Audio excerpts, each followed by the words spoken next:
Bonsoir, bienvenue dans cette nouvelle émission Libre Antenne. Ce soir, je suis en compagnie de Juliette Esmeralda. Bonsoir, Juliette. Bonsoir Manu, merci de me recevoir.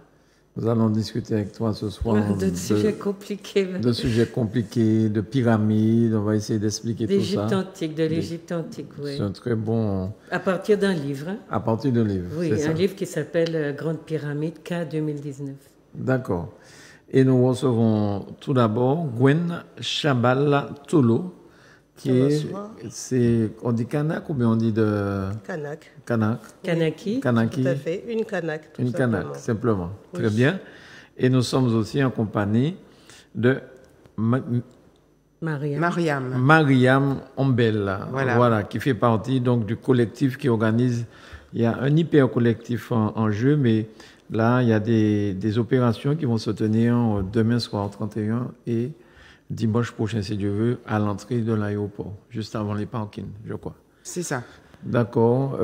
Alors, on commence par parler donc des nouvelles de la Kanaki. Qu'est-ce qui se passe? Est-ce qu'ils ont levé l'état de siège, tout ça? Alors, l'état d'urgence a été levé depuis, mais notamment les barrages sont toujours actuellement remis sur place. Donc, on les détruit par les forces de l'ordre, mais ils sont remis par les militants dans la journée. Donc là, actuellement, aujourd'hui, les forces de l'ordre sont censées monter jusqu'à la Grande Terre. Donc jusqu'ici, ils étaient sur Nouméa à la province sud, et là, ils sont en train de remonter en province nord. Les exactions, on a toujours. Énormément de blessés aussi, parce que ça, on communique très peu aussi sur ça. Des affrontements entre forces de l'ordre et les jeunes militants sur le terrain. On parle aussi de milices qui sont armées, qui tirent sur les Kanaks. Tout à fait. C'est une information exacte? Exactement, je peux la confirmer ce soir, oui. Ce sont des milices blanches, en fait, composées d'Européens qui sont sur le territoire depuis quelques années et qui ont la gâchette facile et qui profitent, en fait, de cet élan de violence pour faire leur petite guéguerre aux Kanaks. D'accord. C'est eux qu'on appelle... très armés. Très armés, oui. C'est eux qu'on appelle les Caldoches, c'est ça? Oui. Entre guillemets, oui. C'est ce qu'on appelle les Caldoches, oui. D'accord. Mais il y a aussi des métropolitains dedans. Oui, il y a des gens plus récents. Oui. Il y a Alors, pour que les gens comprennent bien, les Caldoches, ce sont des gens qui sont là depuis combien de temps à peu près? C'est les descendants des Bagnards. Des Bagnards dans l'époque, voilà, exactement. Et là, quand tu parles des métropolitains, là, ce sont des gens qui sont arrivés depuis 5 ans, 10 ans, quelque chose comme ça. Voilà, exactement. D'accord. Des gens qui sont venus s'installer quand on a fait, entre guillemets, un appel de l'Eldorado calédonien il y a 15-20 ans. Et qui sont venus créer leur entreprise et puis qui sont restés au pays. Et qu'est-ce qui a mis le feu aux poudres? Qu'est-ce qui a fait exploser toute cette violence-là qu'on a vue ces jours derniers? Alors, à mon humble avis, je vais me prononcer pour la jeunesse kanak. C'est le ras-le-bol du fait que depuis quelques années, on n'entend pas le cri des Kanaks qui ont besoin en fait, que ça soit rééquilibré correctement au niveau du pays. Alors ça, je pense que la Martinique ne connaît pas trop l'état de la Nouvelle-Calédonie, mais on a un plafond de verre qui est quasiment inexistant chez nous, parce que quand je vous parle aujourd'hui, je suis l'une des 4 DRH qu'il y a sur le territoire. Alors je ne me suis pas présentée, je suis DRH, directrice des ressources humaines, et on est 4 sur le territoire. Donc autant vous dire qu'en 2024, être 4 DRH d'origine kanak, dans son pays en plus, ça parle de toutes les professions, hein, que ce soit pour les avocats, etc. Donc la population kanak n'est pas représentée dans la sphère économique.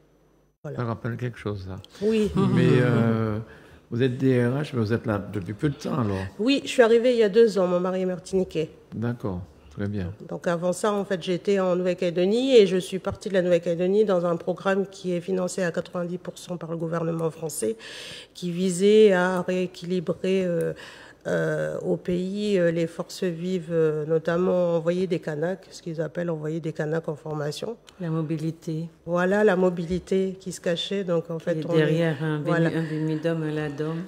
Donc on est sélectionné pour nous envoyer un peu partout, en métropole, au Québec, au Canada, un peu partout, et puis pour nous former et revenir normalement prendre les rênes du pays, et ce qui n'est pas forcément le cas en 2024, parce que c'est aussi ça qui a fait éclater la violence, c'est que les jeunes sont mis de côté et qu'on leur promet mots et merveilles depuis des années et que rien n'est fait. Alors il faut savoir que la grogne est partie aussi des quartiers populaires, donc c'est là où la misère est la plus grande.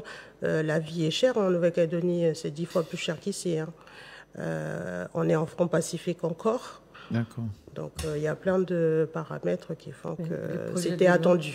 Le projet de loi qui est en train d'être voté n'a pas joué un rôle? Si, beaucoup. Si, beaucoup. Les gens ont pris peur. Oui. Ils ont compris que c'était un tournant. Voilà. Qu'on allait en fait perdre encore plus de voix qu'on l'avait déjà, parce qu'on est minoritaire dans notre pays. C'est ça. Ça va qu'on est moins de 40% de Kanaks en Kanaki. Et il y a une partie du pays pour l'instant où j'ai envie de dire il y a une espèce de frontière que la gendarmerie et la police n'arrivent pas là. C'est ce que vous disiez tout à l'heure là. Ils sont en train d'essayer de remonter tous ces barrages-là à l'époque. Alors, ce qui n'est pas dit forcément dans les médias nationaux, c'est que la grogne et tout ce qui se passe comme violence se passe à Nouméa, et ce qu'on appelle chez nous communément la Nouméa la Blanche. Donc tout a démarré de là-bas. Donc le feu est à Nouméa, à la capitale, mais n'est pas sur le reste du pays. D'accord. Donc tout est concentré sur Nouméa. Mais les barrages sont partout, sur tout le territoire. D'accord. Donc ils essayent d'enlever tous les barrages jusqu'à Koumak, qui est le bout de la Calédonie. Et aujourd'hui, pour arrêter ça, qu'est-ce que les responsables kanaks, qu'est-ce qu'ils demandent? Qu'est-ce qu'ils souhaitent pour arrêter tout ce qui se passe là actuellement? Déjà qu'on retire le projet de loi du dégel électoral. Ça, je pense que ça sera déjà bien pour calmer la tension. Et puis que la France aussi prenne ses responsabilités, parce que il est depuis quelques années, il prend parti alors qu'il est censé ne pas prendre parti, que ce soit pour les partis loyalistes pro-France ou indépendantistes. Et il était censé être là, être neutre, et puis finalement il ne l'est pas. Donc les deux référendums où il y a eu en violation des accords de Nouméa. Absolu. Exactement. Donc, sur le dernier référendum, les indépendantistes ont appelé à boycotter. Oui, il y avait l'histoire du Covid, il fallait arrêter le vote. On était en période de deuil coutumier, donc ils n'ont pas voulu, ils l'ont fait quand même, mais les indépendantistes ont demandé à ce que ça soit boycotté. Donc très peu, ou pas du tout, n'ont été votés à ce référendum. Donc nous, en tout cas, les Kanaks, on ne reconnaît pas le dernier référendum. Car pour nous, on ne s'est pas prononcé. Notre voix n'a pas été prise en compte. Mais ils sont en train de passer en force. Vouloir passer en force. Exactement. Donc vous ne comptez pas, quoi. Voilà. C'est ça. Est-ce que la venue d'Emmanuel Macron là-bas, ça a calmé les choses? Est-ce que... Non, ça envenimait les choses. Envenimait les choses. Oui, parce qu'on a l'impression qu'il vient que quand il y a quelque chose. Et qu'auparavant, on les entend de loin, mais rien n'est fait. Hein. Il vient entouré des Blancs aussi. Voilà. Il vient représenter, présenter, protéger sa population. Exactement. Est-ce que la France à l'étranger, son armée n'est pas là pour, comme elle le dit, protéger sa population? Et c'est quoi sa population? Quand elle a eu la mauvaise idée de nous donner des cartes d'identité, on fait quoi avec ça? Hein? Des cartes d'identité de Français, on fait quoi avec ça? Et partout, il y a des mouvements, la France vient, il y a un monsieur là qui vient d'avoir un geste pédophile, et qu'est-ce qui se passe? Il est puni comment? Il y a devant sa maison une véritable armée de militaires, de gendarmes ou de je ne sais quoi pour le protéger, alors que c'est un pédophile et qu'ailleurs on l'aurait mis en prison. Oui. Au moins mis en prison ou condamné à vraiment une amende. Et puis, mais voilà, c'est devant des négresses qu'il a fait ça, donc ça ne compte pas. Et ça, c'est vraiment une occupation raciste dans nos pays. Je ne sais pas pourquoi les gens ne se manifestent pas davantage pour dénoncer ça. Alors les jeunes qui le dénoncent sont traités d'activistes, de terroristes. Rouge, vert, noir, je sais pas quoi, là, un tas de trucs. Et puis ils sont tout le temps dans les tribunaux, quoi. Ils passent leur vie dedans. Donc, non, on ne vit pas une chose différente de chez vous. C'est juste que vous étiez un vrai pays, avec des institutions. C'est ce que je disais à Mariam.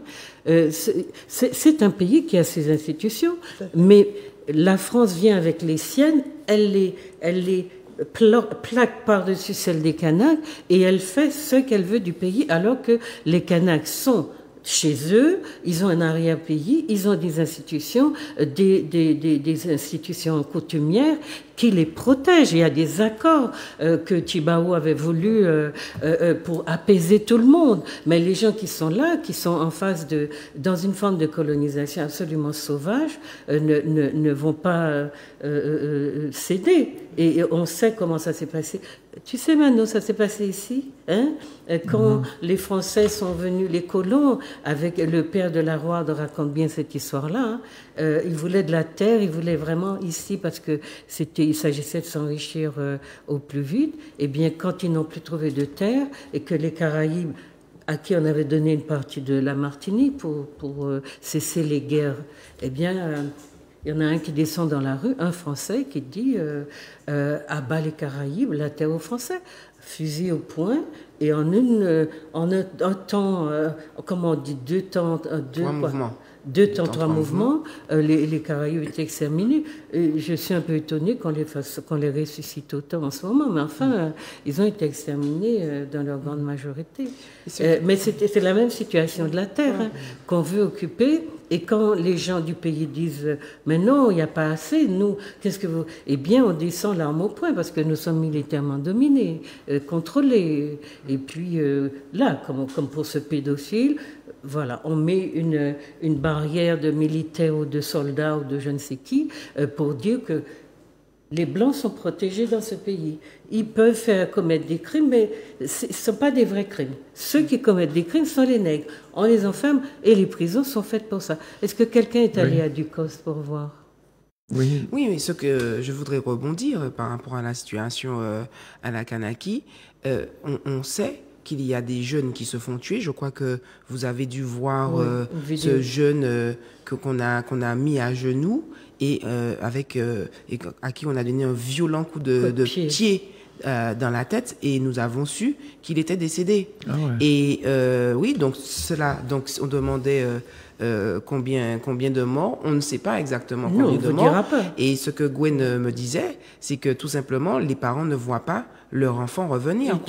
Et puis, ils disparaissent. On ne sait pas où on les a mis. Et justement, je crois que au niveau du corps, je vais dire juridique, il n'y a pas beaucoup d'avocats kanak qui sont capables justement de défendre ces jeunes qui veulent défendre leur pays et obtenir leur indépendance par des accords souverains. Parce que là, les accords qui ont été, qu'on impose à la Kanaki, justement, ne sont pas des accords qui leur permettent d'être souverains. Non, il faut en finir avec la résistance des Kanaks. Il faut une fois pour toutes prendre le pays définitivement. On fait venir, à travers une institution, les élections, on fait venir une masse de gens qui vont faire basculer définitivement la population, la démographie, et ils prendront le pays de cette façon-là. Et peu importe que les Kanaks aient des institutions, qu'il y a eu des accords. Il y avait des accords avec les Caraïbes ici, les Taïnos, je ne sais pas comment on les appelle. Il y avait aussi des accords. Lisez, pour ceux qui veulent savoir, le père de la Roide, les petits colons de Martinique. C'est vraiment une réplique de ça. Oui. Mais en Côte d'Ivoire, quand on a imposé Ouattara, on a fait la même chose. On a éliminé des milliers de jeunes dont on ne sait toujours pas ce qu'ils sont devenus. On a enterré des gens dans un conteneur dans la mer. On les a jetés dans la mer, dans un conteneur. Les parents n'ont jamais trouvé trace de leurs enfants. C'est vraiment des situations... on a l'impression qu'on est censé avancer, mais plus on avance et que l'espace des Occidentaux et des Français en particulier se réduit parce qu'il leur manque de ressources, etc., plus l'esprit colonial se développe de manière féroce, mais sans pitié. Et on n'oublie pas que les pères du racisme sont français. Ce sont eux qui ont élaboré toutes les grandes théories racistes et qui leur servent de... je ne sais pas moi, d'écran derrière lequel ils vont commettre toutes les exactions qu'on connaît, puisqu'ils ont une bonne raison de dire D'ailleurs, j'entends en revenant pour les Kanaks que ce sont des bêtes sauvages, que ce sont des personnes... oui, ils sont violents. Et puis, avec les médias en France, eh bien, on travaille sur le racisme anti-blanc, qui est une hérésie, une imbécilité. Et il y a un petit jeune qui a fait une très belle vidéo que j'ai beaucoup partagée, qui explique que, mais non, il n'y a pas de racisme anti-blanc. Vous avez toutes les institutions, vous dirigez tout, vous mettez tout, partout, l'empreinte pas seulement l'empreinte de vos institutions, mais vous empêchez les gens du pays d'exister. Vous disiez que vous êtes 4 DRH, c'est ça? Oui. 4 DRH, bon, bien sûr, on vous a fait passer au statut de peuple de minorité chez vous.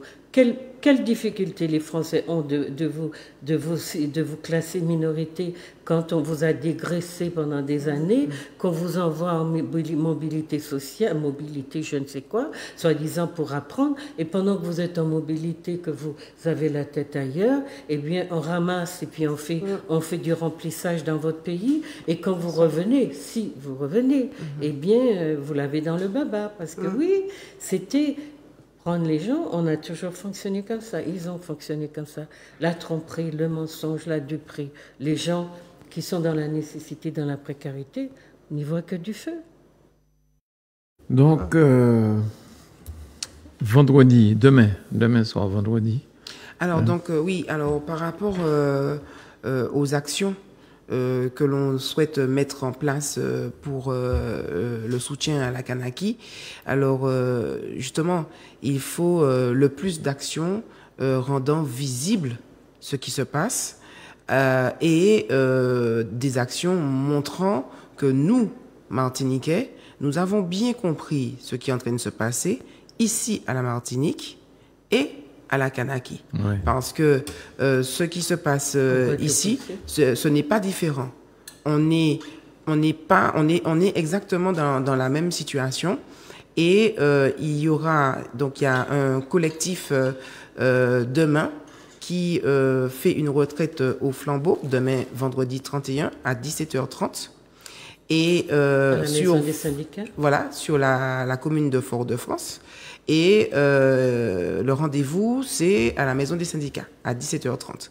Et puis, il y a également une opération que nous lançons dimanche de 9h à midi, qui s'appelle l'opération 1 million de soutien pour la Kanaki. Et nous allons tenir un bureau à l'air libre, juste avant le site de l'aéroport, où nous allons récupérer des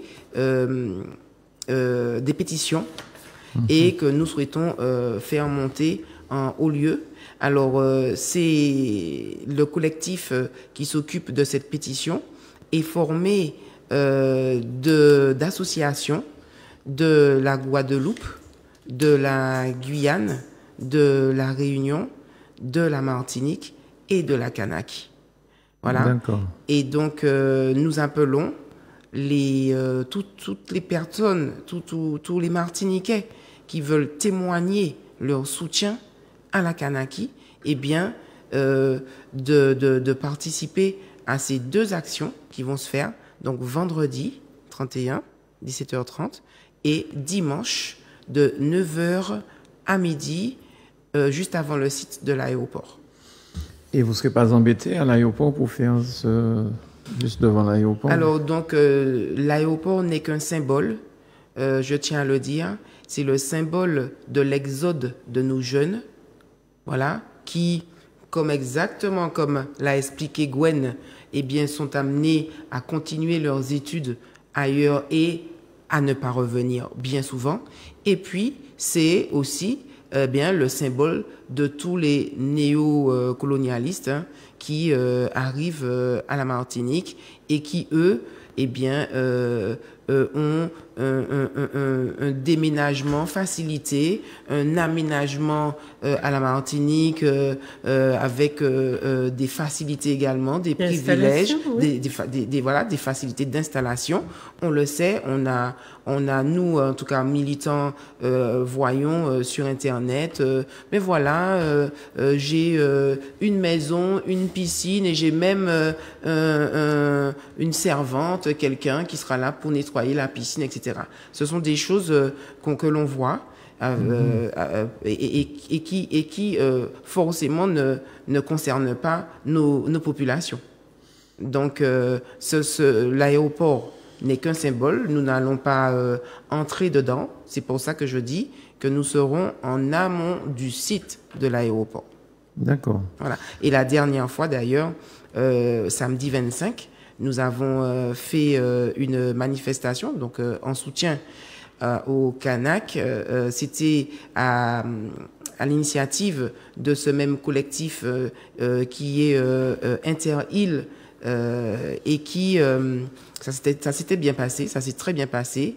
Nous avons été très contents et d'ailleurs, ce sont des images qui ont traversé l'Atlantique, sont arrivés jusqu'à la Kanaki et nous avons eu très récemment une vidéo des Kanaks qui disait merci à l'outre-mer. Donc nous disons aux Kanaks de continuer la lutte. Nous les remercions justement d'être aussi vaillants et nous les soutenons et nous disons que nous souhaitons être aussi vaillants qu'eux. Voilà. Mais il y a des soutiens aussi en France. J'ai vu, il y a des manifestations en France pour soutenir les Kanaks. Absolument. Et justement, samedi 25, il y avait une manifestation en même temps. Nous étions en simultané. D'accord. Donc, il y avait la France. J'ai oublié la France, excusez-moi. Hein. Je me demande pourquoi. Mais ce sont beaucoup les Kanaks. Mais ce sont des Kanaks de France qui sont en liaison avec nous et qui ont simultanément fait cette manifestation. Voilà. Donc... Gwen, est-ce que c'est facile d'avoir des informations, des nouvelles du pays? Oui, assez facilement, oui. D'accord. Les réseaux ne sont pas coupés. Alors, comme je vous disais, tout se passe à la Ville Blanche. Moi, je suis originaire du centre de la Kanaki. Tout a continué comme avant. Il n'y a rien de particulier. D'accord. Donc, on essaye de stigmatiser en disant que toute la Kanaki brûle. Non, c'est pas vrai. Il n'y a que la Ville Blanche qui brûle. Et je le répète encore, il n'y a que là où il y a tous les Européens ça brûle. Chez nous, en tribu, ça ne brûle pas. Les cases ne brûlent pas, tout va bien. Mais encore une fois, le combat n'est pas terminé. Donc, en tout cas, ce qui est clair, c'est que les informations passent mieux qu'il y a quelques années. Donc, on n'a pas la même lutte qu'on a eu en 84. Les médias maintenant permettent que, les réseaux sociaux en tout cas, permettent la diffusion d'informations de manière plus fluide qu'auparavant. Donc nous, on arrive à voir nos proches, on sait que tout le monde va bien. Là, c'est souvent en fait la terreur des milices blanches qui règne en ce moment, mais c'est surtout ça.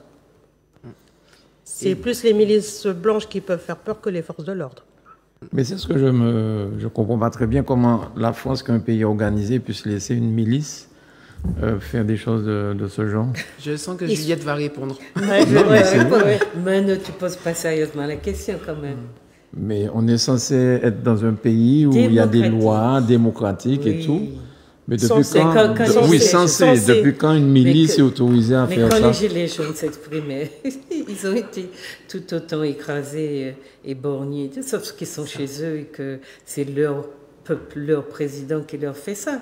Mais les gens qu'on a colonisés subissent à la fois ce que font les colons, parce que j'entends dire, c'est pas le peuple, sont les élites, mais ceux qui viennent nous coloniser sont en partie, très largement, le peuple français.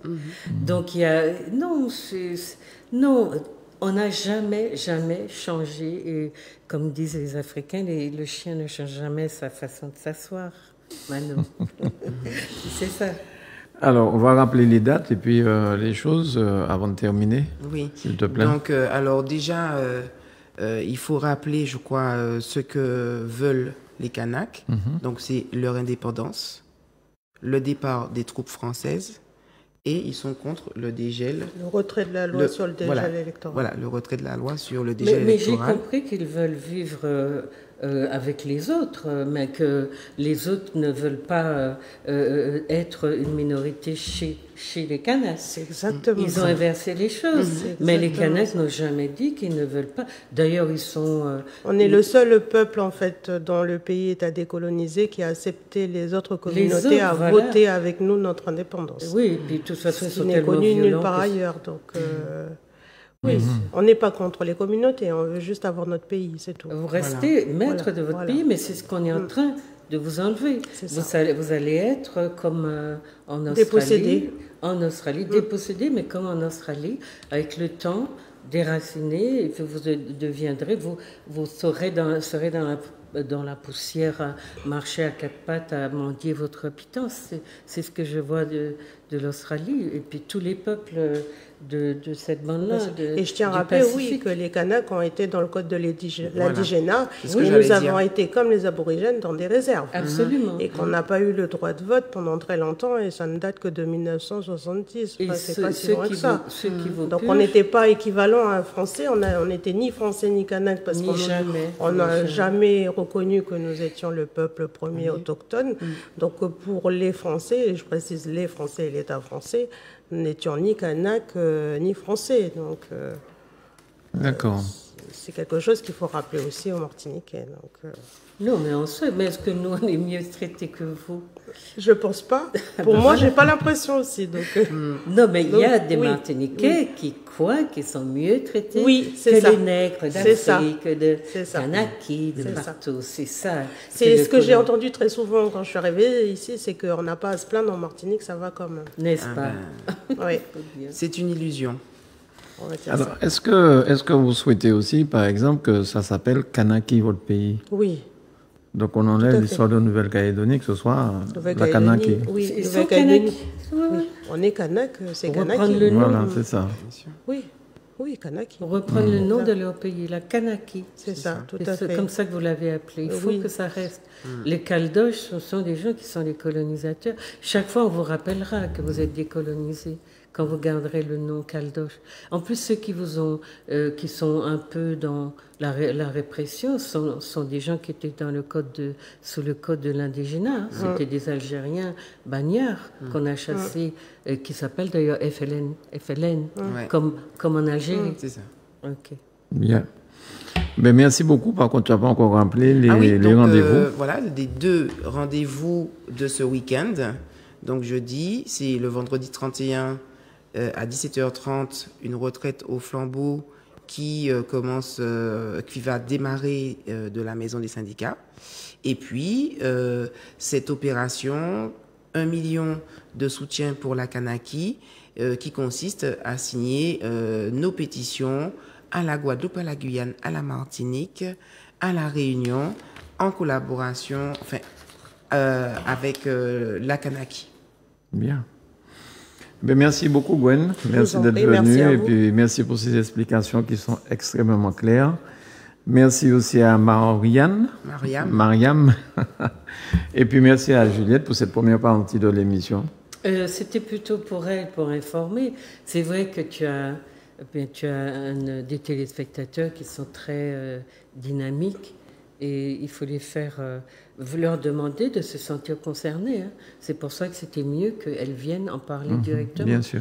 Il faut que les gens se sentent concernés. Nous avons depuis quelques années des incidents racistes qui montrent que les Français qui s'installent en Martinique sont dans une dynamique de s'approprier le territoire. Je suis désolée, je ne vais pas passer par 4 chemins pour le dire. Et ces incidents se répètent. C'est moi qui suis sociologue, je peux dire que ça a du sens. Cette dynamique qui est enclenchée, elle a du sens. Et je ne comprends pas pourquoi il y a des huluberlus qui viennent nous dire qu'on n'est pas menacé de génocide ou de je ne sais quoi, que Césaire a dit ceci, Césaire a dit cela. Bon, voilà. Donc, la réalité, elle est là. On regarde les faits. On ne regarde pas les gens qui sont payés ou chargés de venir détourner l'attention des peuples qui se sentent menacés. Un peuple ne s'est jamais senti menacé par hasard. S'il est dans cet état-là, c'est qu'il sait qu'il est en danger. Et c'est ça qui nous intéresse. Il sait qu'il est en danger. À quel moment est-ce qu'on va tirer la sonnette d'alarme? Et vous voyez bien que quand M. Macron va en Kanaki, il vient avec une armada de militaires, de ministres, de trucs qui sont tous blancs. Il n'y a pas un Kanak dedans. Je veux dire, qu'est-ce qu'on dit au monde avec un message pareil? Tous blancs, vraiment, on a l'impression que là, c'est une milice de l'autre côté, quoi. Donc non, il faut, pour les peuples qui veulent se sortir, se sauver, il faut, quand ils se sentent en danger, qu'ils réagissent. C'est parce qu'on ferme les yeux que nous sommes les colonisés éternels de la planète, les nègres de la planète destinés à être l'esclave des autres. À quel moment allons-nous dire stop? Donc il faut prendre ses responsabilités, se sentir concerné, Myriam. C'est pour ça que j'ai proposé à M. Granier de vous faire directement inviter la population. Merci beaucoup, Merci Juliette. beaucoup. Non, merci, M. Garzani. Avec plaisir, avec plaisir. Et, voilà, et soutenons le peuple kanak qui est dans la même situation que nous, quoi. Nous sommes dans cette même situation. Oui. Il faut vraiment, bien que le peuple martiniquais le comprenne et qu'il ouvre les yeux sur les réalités du pays. Voilà. Nous sommes en train d'être remplacés. Césaire a parlé de génocide par substitution. Nous voyons très bien que les hautes fonctions sont, je vais dire, ce sont occupées sont occupées par d'autres qui arrivent ici, et ça doit nous faire réfléchir. Et nous devons bien comprendre que cette situation où on a aujourd'hui 33% du peuple kanak au niveau de la Kanaki, c'est peut-être, ce sera nous demain. Nous serons certainement... je ne suis pas sûre qu'on ne soit pas déjà dans ça, mais bon. Je ne sais pas combien nous sommes en Martinique. Pas de statistiques pour nous, mais il y en a en France, nous concernant. C'est ça, c'est ça. En tout cas, il y a quelque chose que Gwen a dit quand même qui m'a fait mal, j'ai envie de dire. Ouais, c'est quand vous dites que vos parents ne voient pas revenir leur enfant. Ils sont pas anti... Alors oui, c'est ça. C'est aussi bien aussi que je participe à ce genre d'émission-là, parce qu'il y a certaines informations qui passent pas forcément dans les médias nationaux. Il faut savoir que depuis le début des émeutes, c'est une population assez jeune qui est sur le terrain, dans les barricades, etc. Et beaucoup de jeunes sont disparus. Alors on ne sait pas s'ils ont été arrêtés, on ne sait pas où est-ce qu'ils sont exactement. Et tout ça, en fait, est dans un flou qui est maîtrisé par le gouvernement français, alors qui est aussi relayé par la droite locale au niveau du pays, qui dit que, ben non, en fait, il n'y a pas de milice blanche, il n'y a pas de disparition. Alors, je ne sais pas, on ne vit pas forcément dans le même pays, on a l'impression, quelquefois. Mais tout est étouffé, mais ce qui est clair, c'est qu'on a des jeunes qui ne rentrent pas à la maison. On a des vidéos de jeunes qui se font tirer dessus, qu'on laisse aussi...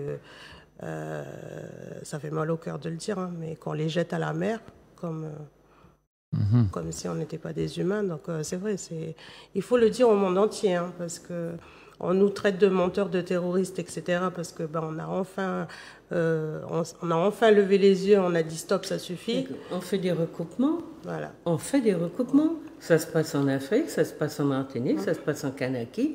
Et ceux qui commettent ces atrocités sont les mêmes. On fait des recoupements. Je sais bien qu'on a dit qu'on n'avait pas de cerveau ou qu'il était trop petit pour penser, mais enfin, quand même. Hein? C'est ça. Merci beaucoup, Gwen. Bon courage pour la suite. Merci beaucoup. Merci. Myriam, merci beaucoup. Bon courage pour vendredi et dimanche. Vendredi et dimanche. Et peut-être la semaine prochaine, faire un petit... petite émission pour parler de tout ça, si c'est possible. Manuela verra pour pouvoir essayer de réaliser quelque chose de ce genre. D'accord. Ok, beaucoup de courage à toutes les deux, et puis merci à tous ceux qui vous aident à faire ce travail à la Martinique. Merci. Très bien. Merci. Très bien. On va faire une petite pause pub, le temps de vous permettre de quitter le plateau, et on revient donc avec Juliette pour parler des pyramides. Oui, bon.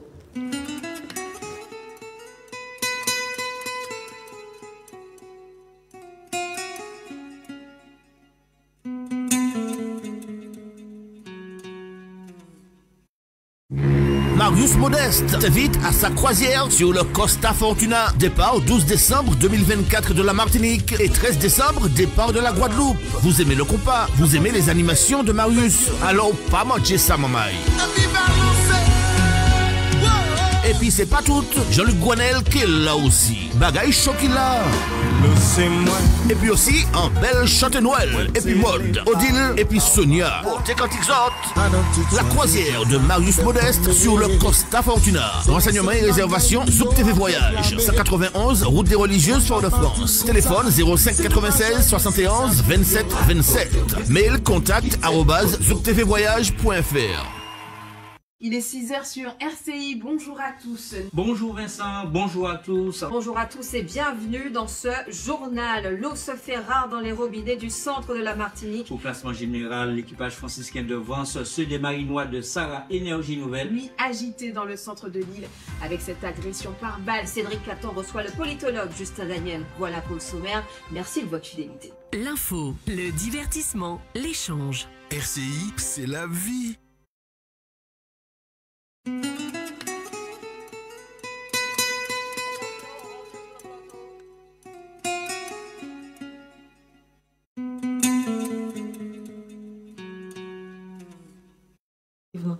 Voilà, nous sommes de retour sur le plateau. Merci à Gwen, merci à Miam Ombel pour ces explications et ces deux rendez-vous. Alors maintenant, avec Juliette, nous allons essayer de comprendre Oui, comment on parlera donc en fait de... C'est un livre. C'est un livre. Il va nous montrer peut-être la Peut-être qu'il va nous montrer photo. la couverture. Oui. Voilà, donc c'est ça. il s'appelle Grande Pyramide K 2019. K pour Kemet. Et Kemet, c'est le nom du continent africain. D'accord. Et les Kémites sont les Noirs. Ceux qu'on appelle les Noirs, qui est en fait une appellation inappropriée, puisque c'est une couleur, et que nous sommes les seuls à être appelés les Noirs. C'est-à-dire par notre couleur. D'accord. Alors que, enfin, les Blancs, ce sont eux qui ont inventé cette ethnie-là qu'on appelle blanche. Et du coup, les Noirs sont devenus aussi une couleur. Mais les Africains ne s'appelaient pas par la couleur, ils s'appelaient Kemet, même si dans les hiéroglyphes, Kemet veut dire noir charbon ou quelque chose comme ça. Hein. D'accord. Alors, donc, j'ai proposé... je fais un tout petit historique de l'histoire de ce livre. D'accord. Parce que pour moi, il est tellement important, même s'il m'a fait beaucoup souffrir. Il est tellement... Non, mais c'est un livre, je ne sais pas. C'est une encyclopédie, en fait, qui raconte l'histoire de l'Égypte antique, mais à travers cette histoire, celle du peuple noir, qu'on a dépouillé de savoirs tellement extraordinaires, qui sont les savoirs qui régissent la vie des peuples d'aujourd'hui dans le monde. Donc c'est puissant. C'est un livre difficile parce qu'il y a beaucoup de mathématiques, d'arithmétique, puisque les Égyptiens ont inventé tout ça. Donc voilà, pourquoi est-ce que je veux qu'on en parle? C'est parce que je crois que tous les gens qui disent que les Noirs ont un complexe, qui n'ont rien apporté à l'humanité, ils l'ont fait en cachant la réalité de ce peuple-là, le peuple qu'on va appeler donc Kamite. Kémite, pas Kamite, Kémite. Et du coup, j'ai reçu un jour un coup de fil ou un message de ce monsieur qui s'appelle Femi Krashniki. On va le voir. Hein, on voit le nom à l'antenne là. Voilà, Femi Krashniki qui me dit qu'il voudrait que je corrige son livre. Alors je suis... Tu corriges son livre? Oui, il m'a envoyé le manuscrit. Oui. Mais j'étais étonnée parce que moi, je ne connais pas. Mais en fait, j'ai vu qu'il fait un peu le tour de tous les gens qui sont sur les réseaux, qui font des conférences, etc. Je suppose qu'il m'a repéré comme ça. Donc, j'étais étonnée, mais j'ai compris qu'il n'avait pas un rond, qu'il faisait tout à la force de son poignet, à la force du poignet, qu'il se donnait beaucoup, beaucoup de mal. Et quand j'ai commencé à lire et que j'ai découvert que pour le peuple noir, donc disons pour les Kémites, c'est révolutionnaire, j'ai laissé de côté mon travail et je me suis dit, je vais lui donner un coup de main, ça va être ma contribution. Donc, en ce moment, on est un petit peu en bisbille parce que il y a beaucoup de fautes dans le livre. Je ne sais pas ce qu'il a fait des corrections. Il m'a dit que j'ai changé peut-être un peu le sens de son texte, ce qui est faux. En fait, je voulais que tout ce que j'avais surligné, qu'il me confirme que j'avais bien compris ce qu'il disait, parce que il a un usage du français qui est un peu, voilà, qui est difficile. Il est albanais. Il est albanais. D'accord. Donc, il comprend beaucoup plus qu'il ne parle. Et pour écrire, ça a été... Bien sûr. Et donc, le livre va venir à la suite du film. Et ce film-là est sur Internet. Et je demande à tous les gens qui le peuvent de le regarder. Il s'appelle, comme le livre, Grande Pyramide, K 2019. Il y a eu déjà des millions de vues. Il a tout fait tout seul. On va voir un peu la raison pour laquelle il a fait ce travail.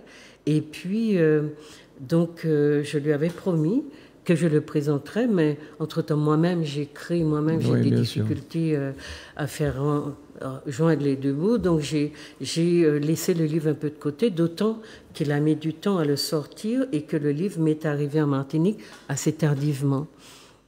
Donc, je me suis dit, un jour, je le présenterai. Et quand j'ai senti que, voilà, ça faisait déjà quand même un certain temps, son livre est sorti en 2022, j'ai demandé à des gens autour de moi de m'aider pour qu'on puisse faire, dans le cadre d'une émission, présenter ce livre-là. Et je n'ai trouvé personne qui ose se confronter à cette réalité de l'Égypte antique, parce que quand on parle de ça, tout de suite, les gens ont l'impression que c'est tellement compliqué, que eux-mêmes seront tellement, pas à la hauteur. Et c'est vrai que c'est un livre érudit, c'est une encyclopédie. Et si, au lieu de raconter que les Noirs sont ci, les Noirs sont ça, tous les gens qui le pourraient, y compris les Blancs, se consacraient à la lecture de cet ouvrage, le monde serait renversé ou renversant. Ouais. Donc j'ai corrigé, et puis voilà, aujourd'hui, je parlais à Manuela, donc qui est chargée de communication à Zouk TV, du fait que je ne trouvais personne, mais que c'est un livre dont il faut qu'on parle. Et Manuela me dit, je peux te proposer un libre antenne, mais c'était le faire avec qui? C'était ça le problème. Donc, je te remercie beaucoup d'avoir accepté de faire ça, parce que je crois que c'est un travail de salubrité publique, que c'est nécessaire que nous ne soyons pas toujours dans des parlottes ou dans des petites choses qui ne nous demandent pas trop d'efforts intellectuels. Il me semble que c'est important de forcer les gens à aussi entrer dans leur histoire, parce que c'est de ça qu'il est question. C'est quoi mon histoire? Je viens d'où? Oui. Alors, on ne va pas me dire j'ai une goutte de sang blanc pour me dire que j'existe et que depuis la cale du bateau, c'en était fait de moi, que c'était ça mon horizon. Là, vous entrez dans 5-6 000 ans d'histoire et c'est la vôtre. On va parler des maçons, Manon. Oui. On va parler des maçons parce que les Égyptiens ont inventé le béton. Et moi, j'ai toujours été fascinée de voir comment les Martiniquais qui n'ont pas appris à faire, je sais pas quoi, ils font leur maison tout seuls. Et le béton, et quand tu découvres comment il faut calculer, etc., c'est pour ça que je dis c'est mathématique, mais c'est hallucinant. Et je me dis, voilà, une ancestralité qu'il faut comprendre, parce que les Noirs, en gros, les Kémites, si on veut, ont un rapport avec un tas de choses que tu découvres quand tu entres dans ce livre-là, des savoir-faire qui sont multimillénaires, mais qui n'ont jamais analysé comme étant ça. Donc, ce que je te propose, c'est d'abord de dire une chose. On va présenter l'auteur, on va essayer de dégager les grandes idées, on va montrer un peu qu'est-ce qu'il conçoit, pourquoi est-ce qu'il a fait cet effort immense, parce que c'est un Blanc, c'est un Albanais, et que tous les autres qu'il va nous citer se sont appliqués à cacher la vérité de cette puissance du peuple noir. Donc pourquoi lui décide de dévoiler la vérité? Et il va le concevoir comme une sorte de devoir divin. Il est il se sent un peu investi d'une mission divine. D'accord. Alors, je veux juste, si tu permets, de t'en prie. Pour dire, pour les commandes de mon livre que je ne recevais plus de Cultura Californie, les commandes ont repris. Alors, hier, j'étais très étonnée d'entendre une autre enseigne me dire « Oui, on m'a dit que votre livre est interdit pour la réputation de notre enseigne. Moi, j'ai vu retirer les livres de la vente parce que je ne voulais pas, parce qu'une personne qui cherchait le livre, qui voulait sans doute bien faire, a dit à cette enseigne que mon livre est interdit. Et donc, elle a cru, la responsable a cru, cette cliente et cette lectrice, et du coup, elle a enlevé les livres. Donc, je veux dire à nos amis téléspectateurs d'écouter quand je dis, j'ai jamais dit que le livre est interdit. J'ai demandé pourquoi. On a mis 5-6 mois avant de recommencer les commandes. Mais je ne comprends pas. Et ce livre-là, je sais, c'est l'impact du racisme sur l'estime de soi des Noirs. Et donc, chaque fois que il y a une rediffusion de l'émission, les gens vont chercher le livre et du coup, à Cultura, il y a des mois qu'on demande le livre à Cultura et que Cultura ne me passe pas de commande. Alors, est-ce que c'est parce qu'ils étaient en restructuration?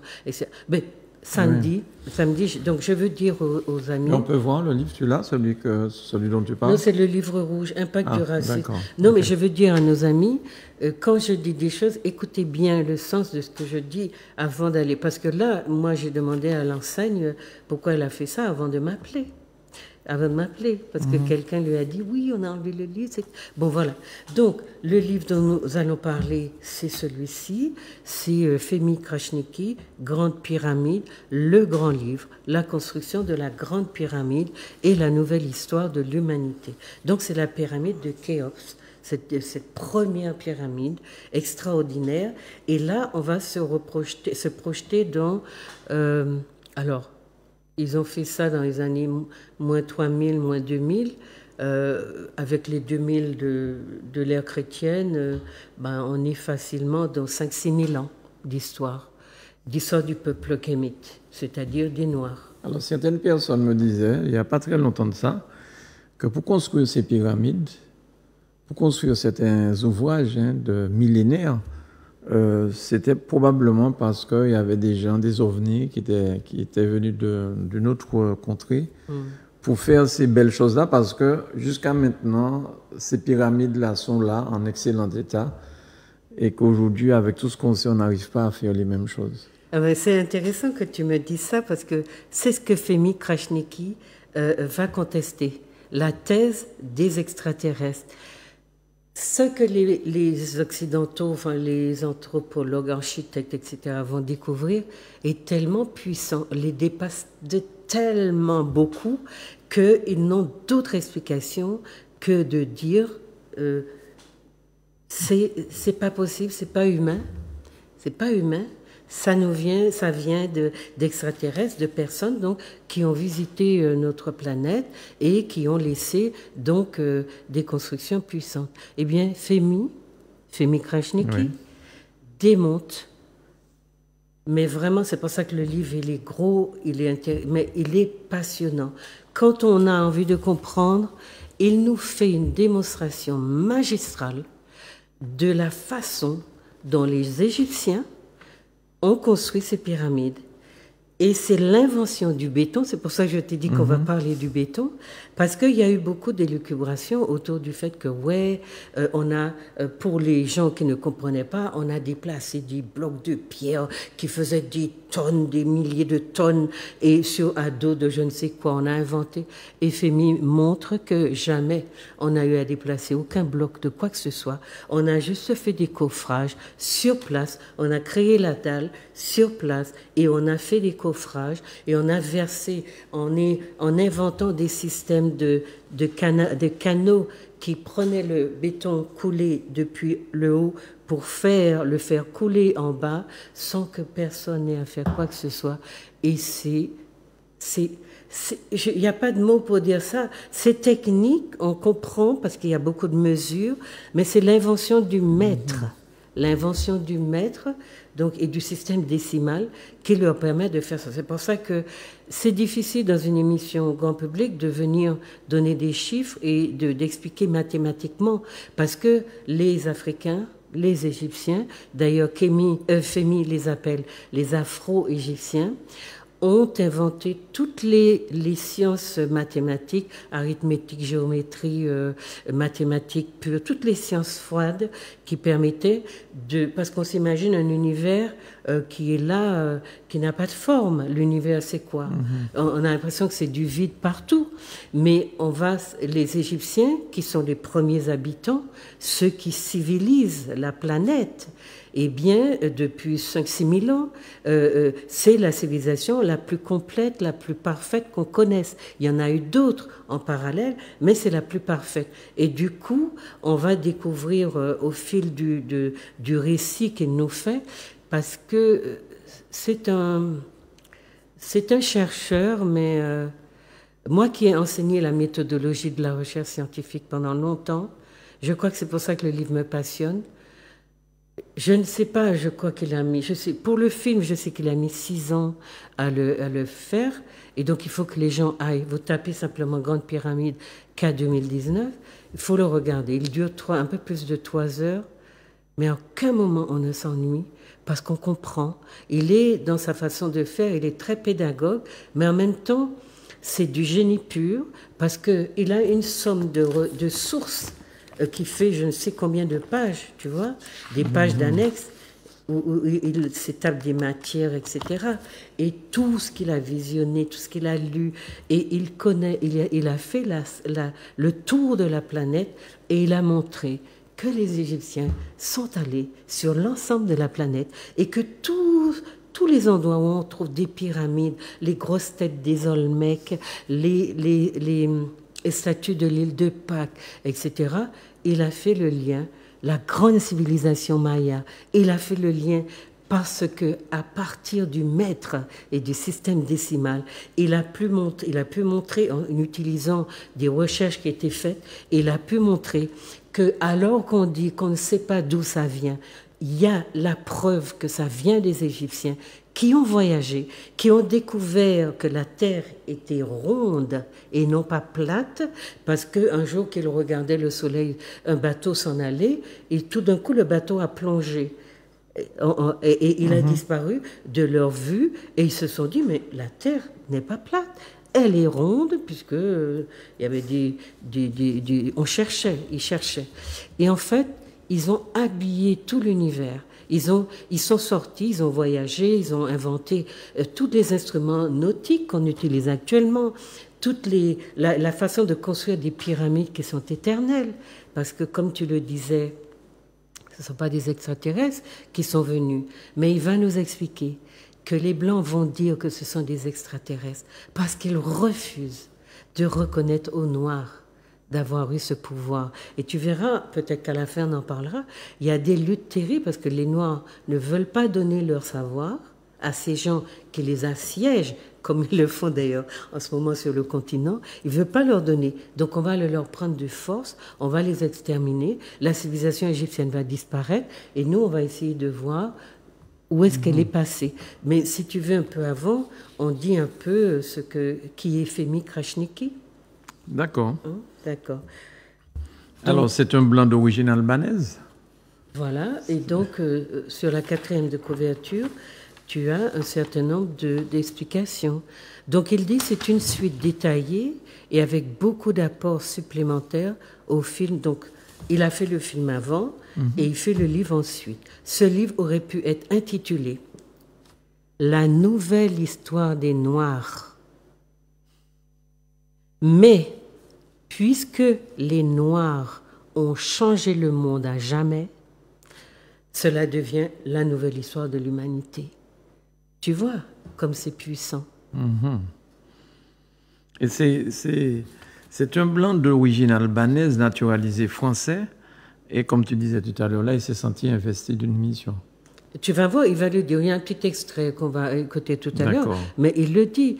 Mais il dit, donc il est blanc d'origine albanaise, l'histoire des Noirs, depuis quelques 2000 ans, a été écrite par les Blancs. Est-ce que c'est un énième Blanc qui écrit l'histoire des Noirs? Donc, il parle de lui. Non. Cette fois-ci, c'est différent.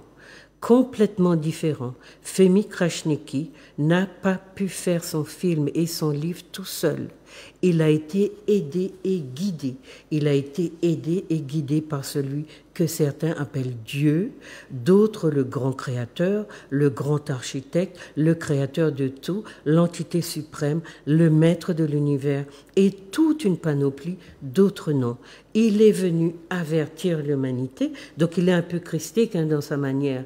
L'ignorer serait un manque d'intelligence, une anomalie. Et il, avec une majuscule, n'aime pas l'anomalie. Il, c'est donc le Dieu dont il parle, n'aime pas l'anomalie. Il effacera l'anomalie pour tout recommencer à zéro. Et la mission que ce grand il aurait donnée à Femi, c'est de révéler l'histoire des Noirs.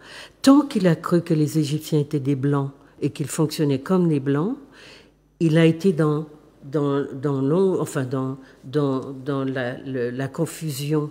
Et le jour où il a reconnu, il a accepté que les Égyptiens étaient des Noirs, il a dit que toutes les portes, et c'est en 2018, toutes les portes se sont ouvertes parce que là, le grand créateur le guidait et lui avait donné cette mission. Je ne sais pas ce que ça vaut. Moi, c'est pas ça qui m'a intéressé dans son livre, mais il le dit comme ça. Et la question que j'ai posée, c'est pourquoi tous les Blancs ont caché que les Noirs étaient les inventeurs de tout, alors que là, c'est un Blanc qui vient nous dire, eh bien, moi, je vous amène la vérité parce qu'au fond, c'est vous les inventeurs de tout. Alors, donc, des révélations totalement inédites qui lèvent enfin le voile sur le mystère de la grande pyramide de Khéops, la première grande pyramide qui est toujours en place et aussi solide qu'au début. De là découlera tout le reste. Ce livre nous oblige à repenser l'histoire de l'humanité depuis 5000 ans. Autrement, repenser l'histoire de l'humanité depuis 5000 ans. 5000 ans. Il y a des gens qui nous ont mis seulement dans la cale du bateau. Tu as vu? Radicalement autrement. Le puzzle est maintenant au complet, beau, solide, comment dirait-on? En béton. En béton, parce que c'est le béton qui a révolutionné tout ce que nous allons voir. Alors, quel est le but du livre? Le but est simple, mais le parcours, lui, est complexe. Grande pyramide, K19, vient de la nuit des temps. Il vient en paix. Ce livre et ce film sont dédiés à l'humanité entière afin de s'unir autour de cette pyramide et d'avancer ensemble avec amour, paix et intelligence. Tel est le message. Telle est la mission de cette pyramide, être la source d'inspiration pour relever les défis qui nous attendent, les défis qui attendent l'humanité entière. Donc il nous dit que puisque on est dans l'histoire du peuple noir, qui a tout apporté à l'humanité, eh bien, il ne nous reste plus qu'à vivre cette humanité de manière apaisée. Le problème, c'est que dans cette humanité, il y a des gens qui refusent absolument de reconnaître l'apport des Afro-Égyptiens, des Africains, etc., à cette histoire. La maison, lui, il a un sentiment de danger, d'urgence. La maison croule sous nos yeux, puisque les fondations sont mal construites depuis quelques siècles. Et les fondations sont mal construites parce que l'histoire de l'Égypte antique, donc du peuple noir, est une histoire tronquée, qu'on a empêché d'être connue, on a menti, il y a toutes les sources. C'est ça qui est passionnant pour un chercheur, un scientifique, même quelqu'un lambda, il faut prendre le temps de le lire, même si c'est 1 an, il faut prendre le temps de le lire parce que c'est compréhensible. Mais cette histoire-là a été cachée et c'est vraiment quelque chose qui a... Je ne sais pas pourquoi il m'a contacté, mais tu sais, j'ai écrit un livre qui s'appelle La racisation. La racisation des relations intergroupes à la Martinique ou le problème de la couleur, la problématique de la couleur. C'est un livre qui est publié depuis 2002, un gros livre où je fais le tour des théories racistes et je me pose la question de qu'est-ce qui ne va pas entre blanc et noir. Et c'était ça mon souci, c'est pour ça que je me suis spécialisée dans les relations raciales. Et quand j'ai refermé le livre, qui a mis beaucoup de gens très en colère, Je me suis dit non, c'est pas une histoire d'esclavage, c'est pas une histoire de colonisation. Il y a autre chose, mais quoi? Quoi? Qu'est-ce qui n'allait pas? Je sentais intuitivement que l'histoire des Blancs, des relations entre les Blancs et les Noirs, était particulière, que ce n'était pas les explications qu'on nous donnait qui servaient. Il fallait essayer de fouiller davantage. Donc moi, j'ai continué après, j'ai écrit d'autres choses. J'ai pris des exemples pour illustrer la domination, mais ça ne m'a pas donné de clé.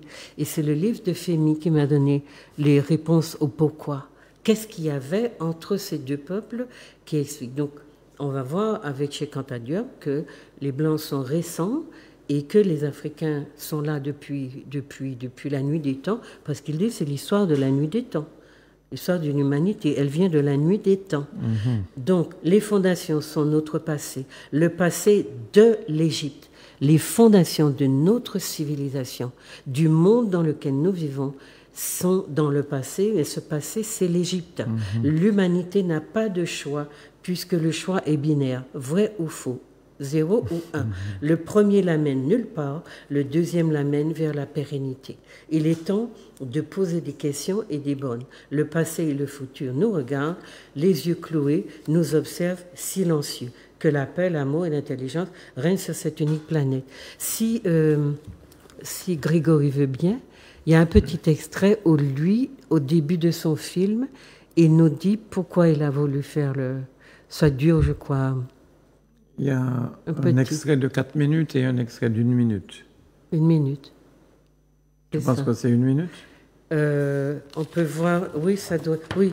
Non, il explique. Non, je pense que c'est. Oui, c'est l'extrait d'1 minute. Il dit juste pourquoi il a fait ce film, oui. Oui, Grégory, on y va. L'extrait d'1 minute, s'il te plaît. Quel est le but de ce film? Le film Grande Pyramide, qu'en 2019, vient de la nuit des temps. Il vient en paix. Ce film est dédié à l'humanité entière afin de s'unir autour de cette pyramide et d'avancer ensemble avec amour, paix et intelligence. Tel est le message. Telle est la mission de cette pyramide. Être la source d'inspiration pour relever les défis qui nous attendent. Les défis qui attendent l'humanité entière. Maintenant, ce film est à vous. Que la paix, l'amour et l'intelligence règnent sur cette unique planète. Partagez ce film et parlez-en. Bon film et à bientôt. Donc le film est sur Internet. C'est sur Internet et il dit libre d'accès, mais il ne faut pas en faire du commerce. C'est-à-dire que les gens peuvent le voir, le présenter ensemble dans du petit cercle, ils peuvent en faire ce qu'ils veulent, mais pas le commercialiser. D'accord. Alors ça, c'est le début. Il explique pourquoi il a fait ça, ce film-là. Et donc, ce qu'on va essayer de faire, parce que, comme il dit lui-même, l'histoire est simple, mais présenter, en parler, c'est complexe. Parce que la démarche qu'il a adoptée, c'est vraiment de montrer, depuis le début, les polémiques qu'il y a autour de la construction des pyramides. Et peut-être qu'on va prendre le temps d'expliquer qu'est-ce que c'est les pyramides. OK. Voilà. La définition? Voilà, on a plusieurs définitions qui les a construites, pourquoi, etc. Mais dans le premier, oui, la définition, elles apparaissent en Égypte. Justement parce que l'Égypte, c'est l'origine de l'humanité. Et il va nous montrer, par des calculs, par l'utilisation, c'est le mètre, la mesure, qui est le départ de tout et qui permet d'expliquer comment le monde entier s'est développé grâce à ça. Parce qu'il faut que nos amis s'imaginent qu'on arrive dans le monde, si on n'a pas de repères, l'espace est là, quoi. Tu ne touches à rien, tu ne vois rien. Mais une fois que tu as défini des formes, que tu as mis des cadres et que tu as défini, je ne sais pas, des rapports avec ces cadres, tu as l'impression de les visualiser. Mais quand tu n'as rien, que tu es le premier de l'humanité et que tu as la vision qui est celle-là, que d'abord, il faut que les gens sachent que les Égyptiens, surtout les pharaons, se prenaient pour des dieux. C'est pour ça qu'ils ont construit les pyramides. Parce qu'avant, donc on peut dire aux gens, ce sont des monuments de pierre. En fait, c'est construit en béton depuis l'Égypte antique. Et ils étaient utilisés, du moins pour les plus importants, comme tombeaux. Parce que les pyramides, on a fait un raccourci en disant que ce sont des tombeaux. Ce sont les tombeaux des personnalités les plus importantes de l'Égypte. Parce que l'Égypte est aussi une société, on va dire, qui fait beaucoup de place aux classes dominantes. Et les pharaons, les reines, etc. sont des... Donc leur forme est plus ou moins proche d'une pyramide géométrique. Et on va voir qu'elle n'a pas 3 faces, qu'elle a 8 faces en réalité. Donc, elle comporte une ou plusieurs chambres, etc. Alors, ce qu'il dit, est-ce que c'est une tombe? Ça, c'est pas sur ton texte. Est-ce que c'est une tombe, un cénotaphe, un lieu de culte, un monument culturel? Est-ce que c'est scientifique? La réponse est dans la question. La pyramide est à la fois une tombe, un cénotaphe, un lieu de culte, un monument culturel, mais aussi une prouesse scientifique. Il y a beaucoup de débats sur le fait que les pyramides ne soient pas des tombes et que les sarcophages, donc les gros cercueils que les pharaons utilisaient, ne soient pas prévus pour y placer des dépouilles. Donc, alors, qui est-ce qui les construit? Ce sont les pharaons. Le premier, c'est Khéops. Et j'avais une vidéo, mais Oui. Je voulais montrer les visages pour que les gens ne disent pas qu'on est en train d'extrapoler. Tous les pharaons sont des Noirs africains, des Noirs, pas des métis. C'est parce qu'on a essayé de réécrire l'histoire, comme ce que dénonce Femi Krasniqi, qu'on a fait apparaître des Égyptiens qui ressemblent à des Arabes, des métis. Mais ça vient très loin après dans l'histoire, quand on est presque à l'ère chrétienne, quoi. Donc c'est pendant 4000 ans, comme le dit Femi, les Noirs sont noirs charbon. Donc on est dans... Mais je crois qu'il y a quelques images de ça, Grégory. Les Noirs... Mais je les ai mis sur un PowerPoint et il ne peut pas l'ouvrir, c'est dommage. Mais c'est très important que les gens s'intéressent aux figures des pharaons pour qu'ils... Alors, qui est-ce qui les a construits? Le plus grand, c'est le pharaon. Je ne sais pas si... non, je n'ai pas envoyé celle de Gizeh, mais là, on voit les 3 sur la couverture qu'on a montré tout à l'heure. On voit les 3 plus importantes. Alors, leur rôle, ce sont des sépultures, on va dire, de résumer rapidement. Et puis, et pourquoi est-ce que les Égyptiens les ont construites? Parce que pour les rois égyptiens, les pharaons, ils se considéraient comme des quasi-dieux. Ils ont donc construit ces monuments pour être au plus près du dieu soleil, Ré ou Ra, qu'on appelle aussi Amon-Ra. Les pyramides sont comme des tombeaux. On y trouve d'ailleurs des chambres funéraires construites à la demande des pharaons. Et leur signification, donc, ce sont des symboles qui sont liés, qui rappellent celui du triangle, considéré comme une figure divine. Et cette figure divine, donc le triangle, c'est pour cela que les pyramides ont cette forme triangulaire. Ça représente donc l'harmonie, la sagesse et la Trinité. Il symbolise également donc la voie vers la transcendance de soi-même et l'unité cosmique. Voilà. Alors pourquoi est-ce qu'elles sont triangulaires? Parce que justement, en référence aux rayons du soleil, qui devaient permettre aux défunts de rejoindre plus facilement le dieu du disque solaire qui est Ré et qu'on a vu dans la figure aussi de Akhenaton, qui est aussi un pharaon. Alors pourquoi est-ce que les pyramides sont un mystère? Eh bien, ce sont des édifices exceptionnels considérés depuis l'Antiquité égyptienne et non pas occidentale, l'Antiquité égyptienne, comme la première des 7 merveilles du monde, dont elles n'ont cessé de fasciner. L'un des plus grands mystères de la pyramide réside dans sa construction, dont les chercheurs n'ont pas encore percé tous les secrets. Et c'est ce que Femi Krasniqi a fait. il a donné toutes les règles de fabrication d'une pyramide. Et c'est à partir du béton, c'est forcément parce que les gens cherchent dans la mauvaise direction qu'ils ne trouvent pas.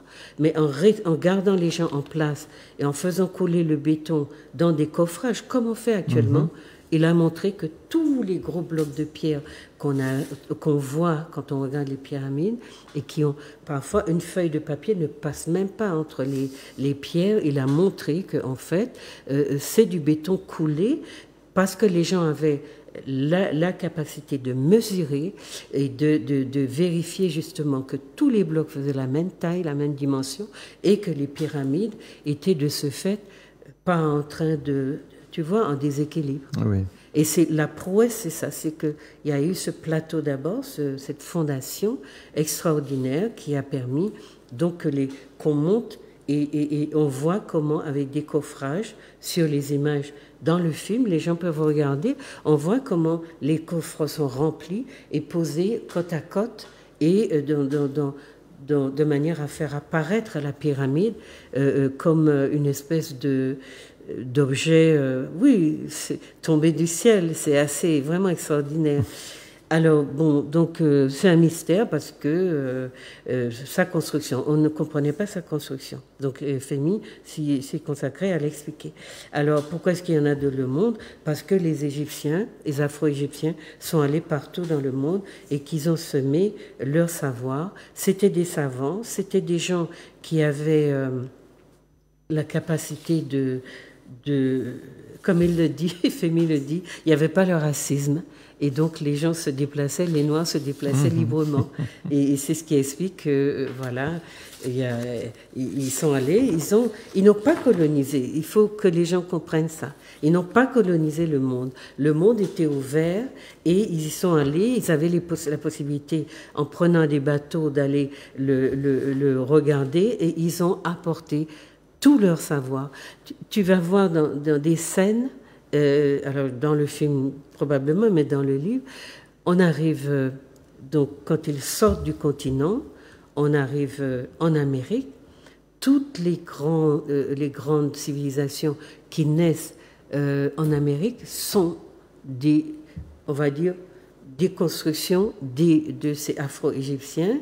La civilisation maya, je sais que les Européens s'émerveillent beaucoup de la civilisation des Mayas, mais FMI va prendre les techniques de fabrication, le béton, la connaissance du béton, les mesures, toutes les règles mathématiques qui font qu'on peut, justement, en mesurant et en définissant des objets qu'on veut créer, il va montrer que même si les gens continuent à dire qu'on ne comprend pas d'où ça vient, si on part de l'Égypte antique avec tout ce qu'il a donné comme base, eh bien, on voit que les techniques sont les mêmes. Et il va montrer que partout, la technique des Égyptiens, c'est celle-là qui a essaimé, qui est allée sur la planète, autant chez les Amérindiens, chez les Cambodgiens, en Asie et chez les Indiens. D'ailleurs, quand on va demander comment leur civilisation a été détruite, parce que l'Égypte va être détruite par ceux qui donnent sans arrêt l'assaut contre cette civilisation qui est tellement prestigieuse, tellement développée qu'elle attire les gens comme des lucioles quand ils voient la lumière. Et le problème, c'est qu'ils ne veulent pas seulement venir voir, ils veulent prendre. Et c'est ça qui va se passer, parce qu'on va découvrir que les Égyptiens n'ont pas développé une armée puissante, ne se sont pas protégés. Par contre, ils ont beaucoup protégé le savoir, donc pour leur arracher ces savoirs-là, on va leur faire des guerres et ils vont être... Alors, pourquoi ils ne se sont pas protégés davantage? Parce que quand on est premier, on n'a pas le sentiment de danger, qu'on est menacé. D'accord? Alors, comment on va dire maintenant, c'est à partir de ce que FMI va nous présenter, va nous révéler pour qu'on comprenne justement comment cette civilisation prestigieuse a vu le jour, il va nous démontrer que l'Égypte antique n'était pas une région primitive, comme veulent le faire croire les scientifiques. Il y a beaucoup d'écrits, mais une civilisation très avancée qui a construit donc des centaines de pyramides et des pyramides des majestueuses, des ordinaires, qui possèdent toutes les propriétés mathématiques indiscutables. D'accord? Donc, on dénombre, dit-il, à peu près 128 pyramides en Égypte et des centaines de temples. La tradition des temples va venir de la tradition des pyramides quand les autres peuples, les Grecs, les Romains, mais avant, il y a les Sumériens, il y a la civilisation mésopotamienne dont on a cru, parce que les Blancs ont cru, comment dire ça, aborder ou parler de ces civilisations comme si elles étaient blanches. Et Fémy, avec un tas d'extraits qu'il va trouver dans des ouvrages très anciens, va montrer que les gens se définissaient par leur couleur. Ils parlaient de leur couleur. Comme les Sumériens, on avait cru que c'était des gens qui étaient, des blancs.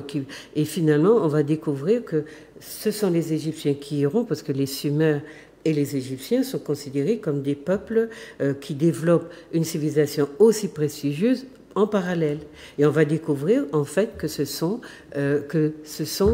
des Noirs aussi, et que probablement ce sont les Égyptiens qui, par le biais, tu sais, quand tu vas dans le nord, quand tu vois l'Égypte et que tu vois le Moyen-Orient, il y a un canal qui passe. On va découvrir qu'en fait, les Égyptiens sont allés à Sumer, à cet endroit, ce qui correspond un peu à l'Irak aujourd'hui, et qu'ils ont en fait apporté tout leur savoir. Donc, ils les ont appliqués dans des choses concrètes, les objets, donc des pyramides, mais aussi des constructions.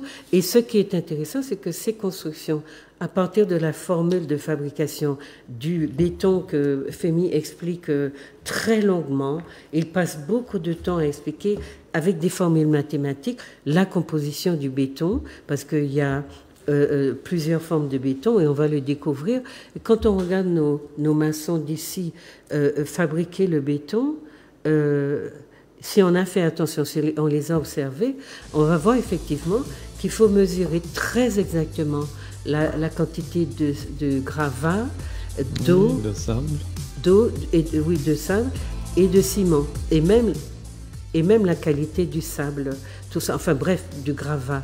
Et on va découvrir en fait que c'est une science qui est là, cette science que les autres civilisations qui viendront ou qui vont côtoyer l'Égypte n'auront pas découverte. Et ils vont croire, il y a énormément d'inventions qui sont en fait des élucubrations, comme Fémy le montre, parce que, voilà, avec ce que les gens remettent en question, il n'y a pas de rigueur scientifique. On refuse de reconnaître que les Égyptiens sont les inventeurs des choses aussi extraordinaires dont on nous parle, qu'ils découvrent. Et donc, on va expliquer la fabrication des pyramides par la question de la pierre taillée. Il y a une théorie de la pierre taillée qui est que, oui, on a taillé dans le granit des gros blocs et on les a transportés. Fémy montre qu'on ne peut pas transporter des pierres qui mesurent plusieurs tonnes sous un soleil de 45 degrés. D'abord, les Blancs, quand on veut blanchir l'Égypte, il dit aucun Blanc ne peut vivre sans mélanine dans une température de 45 degrés. Donc, il y a un argumentaire très construit qui déconstruit justement on va dire, les inventions des chercheurs occidentaux qui vont refuser de reconnaître que les Noirs sont à l'origine de ces découvertes extraordinaires. Alors, si tu permets, je vois qu'il y a le téléphone avec insistance. Grégory, c'est bien ça? Si c'est possible de mettre cette personne en antenne, si c'est bien ça, Zouk TV. Allô? Allô, oui. Oui, bonsoir. Bonsoir. Oui, vous nous appelez d'où? Ah ben, j'appelle de la Guadeloupe. Oui. Ça va bien. Baisse un peu, Grégory. Vous avez des questions concernant ce que Juliette est en train de nous dire sur les pyramides? Non, ça m'intéresse parce que c'est son livre qui m'intéresse. Parce que j'ai besoin que c'est son livre. Ah, Vous avez besoin de son livre? Oui, c'est le livre qu'il est. Parce qu'il a fait, apparemment, il a fait le dernier livre. Et j'ai laissé mon coordonné. Alors, Grégory, mais dans le téléphone. Est-ce que c'est ce livre-là? Est-ce que c'est le livre de Femi Krasniqi? Est-ce que c'est celui qui est à l'antenne là? Est-ce que c'est livre? Est-ce que c'est ce livre-là? Il y a le dernier livre qu'il a fait. Ah, donc c'est un livre que j'ai fait, c'est ouais, l'impact du racisme, d'accord. C'est le dernier livre. Oui, ben il faut le... Et parti sur le clan avec. D'accord. Okay. Mais il faut le demander. Il est en Guadeloupe, hein, à la librairie Plaisir de lire, je crois. Alors, bon, je fais de la publicité. Bon. Merci. Non, mais c'est pas... Ok, merci Grégory. Donc, je crois s'il y a un autre appel. Allô? Oui, allô? Oui, bonsoir, monsieur. Bonsoir. Bonsoir. Oui, on vous entend. Vous nous appelez d'où? Je suis Joby, j'appelle de Sainte-Marie. De Sainte-Marie, on vous écoute, Joby. Est-ce que vous êtes intéressé par les pyramides? Oui, alors, voilà, je vais vous raconter mon histoire assez rapidement. Donc, j'ai effectivement, pendant la période de confinement, je me suis attaché à regarder seulement le film qu'en 2019. D'accord. Et ça a été pour moi une révélation. Oui. Alors pourquoi je dis ça? Parce qu'en fait, effectivement, j'ai constaté que moi, je suis un amoureux de mathématiques. Et tout ce qu'on m'avait appris depuis des années, j'ai observé que c'était des mensonges. Et ça m'a permis, en fait, de me développer et par la suite, effectivement, de faire des lectures qui sont un petit peu plus approfondies, telles que chez Anta Diop, Madame Esmeralda, Monsieur Motoundé, et ça pour moi ça a été un déclencheur. Et donc je souhaite te dire que c'était un déclencheur pour moi, en ce qui me concerne, je dis bien. Autre chose, Madame Esmeralda a dit effectivement les pyramides, on les trouve un petit peu aux quatre coins de la planète. Et il y a encore quelque chose qu'on ne sait pas, c'est qu'il y a eu des pyramides aussi en Europe, mais les pyramides qui ont été construites en Europe, en fait, n'ont pas été entretenues par les Européens. C'est des pyramides qui datent de bien avant leur présence en Europe, puisqu'on sait très bien que les Noirs étaient en Europe à l'époque. Et les pyramides ont été bien sûr, vous savez, comment leur promptitude à la préservation historique et tout. Par contre, ces pyramides-là ont été complètement recouvertes de végétation et ne se sont pas du tout préoccupées. Donc en fait, là encore, c'est une volonté de cacher et de masquer en fait l'histoire et la véritable histoire. Donc voilà, c'est ce que j'avais à dire. Et puis, merci beaucoup pour ce témoignage. Merci bien. Merci beaucoup. Merci. Merci. Merci bien. C'est important que quelqu'un ait vu le film et te dise. Et je conseille à tous nos téléspectateurs de le voir et le revoir.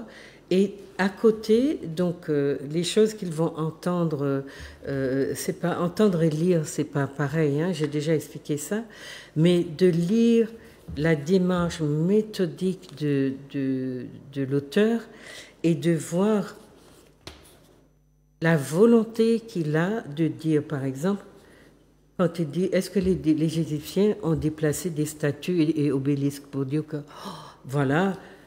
Et Femi va nous avouer que quand il a commencé son film, pour lui, les Égyptiens étaient des Blancs, parce que c'est ce qu'il voyait dans ce qui l'entourait. Et il va tomber sur un livre, peut-être que Grégory peut nous montrer le livre de Cheikh Anta Diop. En faisant des recherches sur Internet, il nous dit qu'il tombe sur... On voit pas... Ah si, voilà. Nation, nègre et culture. Et le monde bascule pour lui parce que Cheikh Anta Diop, qui nous a dit quand il a commencé sa thèse, son travail, il voulait juste travailler sur l'histoire de son peuple, d'où il venait, parce qu'eux aussi, sur le continent, sont privés de leur histoire. Et il va faire ces découvertes, mais extraordinaires. C'est-à-dire qu'il va découvrir qu'en fait, l'humanité, c'est d'abord le peuple noir. Et il va découvrir la puissance des inventions, des civilisations, mais il va le dire sans orgueil. Il va juste dire que c'est l'histoire et il faut qu'on en parle. Donc, il va écrire sa thèse qu'on va refuser. Il aura beaucoup de difficultés.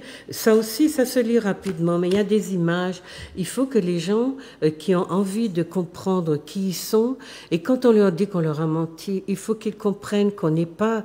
lui-même, Femi dit qu'il ne veut pas qu'on pense qu'il est complotiste. Il repart donc avec un argumentaire en béton, comme il le dit lui-même, un argumentaire qui déjoue toutes les affirmations de ce qu'on appelle des scientifiques qui refusent. Et tu vois, c'est pour ça que je voulais qu'on voit les visages des pharaons qui sont des nègres, pour qu'on ne dise pas, oui, ce qu'on nous montre dans les films, parce qu'il ne faut pas qu'on oublie les films d'Hollywood qui ont représenté même Ramsès II comme un blanc, d'ailleurs, on le dit pratiquement. Il ne faut pas qu'on oublie l'impact de ces films-là, films à grand spectacle, sur le public. Et donc, les gens ont dans leur imaginaire ces visages d'Arabes ou d'Européens. Et du coup, Femi Krasniqi aussi est influencé par ces images-là. Et Cheikh Anta Diop va montrer donc cette histoire, comment étaient les Égyptiens. Donc c'est sur la photo de Nation Nègre et Culture, il montre un Africain et un Égyptien. Ils sont exactement les mêmes. C'est-à-dire, on les voit, là, c'est la même noirceur, les cheveux, etc. Ce sont pas, voilà. Là, il montre en fait, la photo, elle est plus longue. Il y a un Égyptien, un Occidental, un Juif, un Africain et un Juif. Donc, on voit bien que les Égyptiens et les Africains, donc tout le continent, sont noirs. D'ailleurs, sont des Noirs. D'ailleurs, il va expliquer l'origine des Égyptiens. Ce sont des gens qui sont montés, qui viennent de la région des Grands Lacs, toute la partie de l'Afrique centrale, le Congo, etc., on appelle, qui est une région extraordinairement riche. Ils ont suivi le Nil, ils sont montés. D'ailleurs, il y avait une Haute Égypte, une Basse Égypte, que lors de guerres un peu... entre différents peuples, que les Égyptiens ont gagné, parce qu'on a un pharaon, je ne sais plus son nom, je suis désolée, j'ai quand même vraiment fait un gros effort de vous donner, de compiler le maximum d'enseignements, de renseignements, mais il me manque parfois, les noms sont des noms auxquels il faut être habitué. Donc c'est ce pharaon qui va unifier la Haute et Basse Égypte après une guerre qu'il aura gagnée. Donc on nous montre les Égyptiens dans toute leur splendeur, dans toute leur puissance, et je ne comprends pas pourquoi on dit qu'ils n'avaient pas d'armée, parce qu'ils ont gagné beaucoup de guerres et ils ont été vaincus par les Hyksos. C'est une des leucodermes, comme on les appelle. Les leucodermes sont les personnes qui ont la peau blanche ou claire, qui arrivent chez eux parce que l'Égypte va être prise d'assaut sans arrêt, à cause de sa magnificence. Et tous les grands penseurs que les Occidentaux mettent en avant, et d'ailleurs dans notre expression, on dit « Océan grec », parce qu'on est persuadé que ça vient de la Grèce. Et on va découvrir que non seulement c'est très récent chez les Grecs, mais qu'en plus, les Grecs ont tout appris des Égyptiens. Donc, Femi fait une démonstration magistrale de tous ceux qui sont allés apprendre. Il y en a qui ont passé 20 ans chez les Égyptiens pour apprendre, essayer de prendre leur savoir. Donc, les Égyptiens donnaient ce qu'ils voulaient donner. Parfois, il leur donnait des choses pour les calmer, mais tout ce qui faisait la puissance des savoirs des Égyptiens, ils l'ont gardé. Et c'est un peu un problème qu'on a dans le peuple noir, c'est-à-dire qu'on ne transmet pas les secrets. Et alors, les questions de franc-maçonnerie aussi, puisque toutes les grandes loges sont créées en Égypte, et on dit pas pour des raisons aussi mystiques qu'on croit, mais pour protéger les savoirs. puisque on crée autour de ces loges un tas de mystères et on fait croire que voilà, ce sont des gens qui font je ne sais pas quoi, des machins abracadabrandesques. En réalité, Fémy dit que c'était peut-être juste parce qu'ils voulaient protéger leur savoir de cette façon-là. Donc ils ont un savoir immense, ce sont des gens immenses, mais ils ne les partagent pas nécessairement. Donc, comme les Européens découvrent justement des savoirs extraordinaires dont ils veulent s'approprier, eh bien, ils vont entrer d'abord pour apprendre. Ils viennent apprendre tous les grands, les Pythagore, ceux qu'on a appelés des théorèmes de Pythagore, de Thalès. Ils montrent que c'est à partir d'un papyrus, parce que les Égyptiens ont découvert l'écriture, ce sont les hiéroglyphes, et ils écrivent sur des papyrus qui sont enroulés, tu sais, comme des rouleaux cadeaux. Et sur ces papyrus, il y a toutes sortes de savoirs. Il faut savoir les décrypter parce que c'est une écriture par signes. Et quand on te dit qu'ils ont transporté leur savoir partout, tu as encore des peuples qui écrivent avec des pictogrammes, avec des signes, comme chez les Chinois, l'écriture chinoise. Le tamoul, enfin la langue tamoul, sont des peuples qui ont gardé ces écritures. Donc les hiéroglyphes sont la base de l'écriture.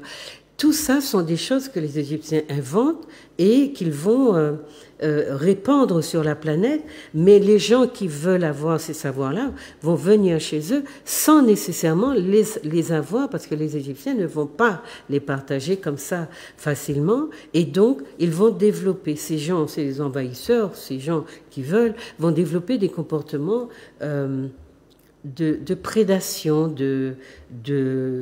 surtout, quand je te disais que j'ai écrit un livre, quand je l'ai refermé, je me suis dit non, il y a autre chose, c'était ça. J'ai découvert donc dans le livre qu'en fait, les Égyptiens étaient tellement puissants, ils avaient tellement de savoir et ils étaient tellement éblouissants et les gens voulaient tellement s'approprier ce qu'ils étaient et tout ce qu'ils avaient que ça va développer une jalousie terrible contre eux, et donc on va les attaquer, on va essayer de grignoter ce savoir, de se l'approprier et de considérer qu'eux n'ont rien dit. Donc c'est ce que dit Fémy, tous les gens qu'il cite vont récuser le fait que les Égyptiens avaient ces savoirs et qu'ils ils en étaient les inventeurs. Donc, je ne sais pas si c'est clair jusqu'à maintenant. Nos amis peuvent nous appeler pour savoir. Donc, le livre s'appelle La Grande Pyramide, mais on va voir que au fil des chapitres, il va nous parler de toutes sortes de choses qui concernent les déplacements des Égyptiens sur la planète, comme l'a dit monsieur le téléspectateur, qui ont subi l'influence égyptienne. Alors, il y a un deuxième film, peut-être qu'on peut le montrer. Il y a un petit bout de... ça, c'est pour expliquer comment les Égyptiens ont découvert le mètre, qui est une unité de mesure universelle. Et c'est à partir de cette unité-là qu'on va pouvoir fabriquer tout ce qui existe sur la planète. En premier lieu, on peut regarder en premier lieu les pyramides. On peut regarder comment il explique justement la découverte du mètre, qui est une valeur, l'unité de mesure universelle. On y va, Grégory. Donc, le film, il se tient sur deux piliers très importants, qui sont le mètre et les lentilles solaires. Le mètre, donc cette unité, je pose l'hypothèse, la théorie, qu'elle est basée sur le diamètre de la goutte d'eau. Et le diamètre de cette goutte d'eau fait 1 centimètre. Il fallait que cette unité de mesure ait une longueur fixe dans le temps, si possible, qu'elle ne change jamais. Ils observèrent la taille de différents végétaux, celle des fruits, des graines, tout objet y passa. Mais tous ces objets n'avaient pas de taille fixe. Par exemple, si on arrosait bien une graine, l'année suivante, sa taille changeait. et sur des longues distances, la différence devenait vite importante. Tout d'un coup, ils ont eu l'idée de mesurer l'eau. Oui, l'eau douce du Nil. Ils mesurèrent une goutte et ensuite une autre. Elles avaient toutes la même taille. Du bas Nil jusqu'au haut Nil, les gouttes avaient la même taille. Ils remarquèrent que la taille de la goutte d'eau ne changeait pas année après année. C'est génial. Les Égyptiens ont trouvé l'unité unique. Le diamètre de la goutte d'eau sur une surface imperméable, comme du granit ou de l'alabastre, est constant. Il mesure 1 centimètre. Donc, dans le film, je propose l'hypothèse que les Égyptiens ont trouvé le mètre, cette unité invariable, donc c'est-à-dire l'unité de base, le centimètre, et à partir de cette unité de base, le centimètre, ils ont pu développer toutes leurs sciences. Ils ont développé la géométrie, ils ont développé la chimie, physique, etc. Donc, la base de cette unité-là est le socle, est l'une des piliers de ce film.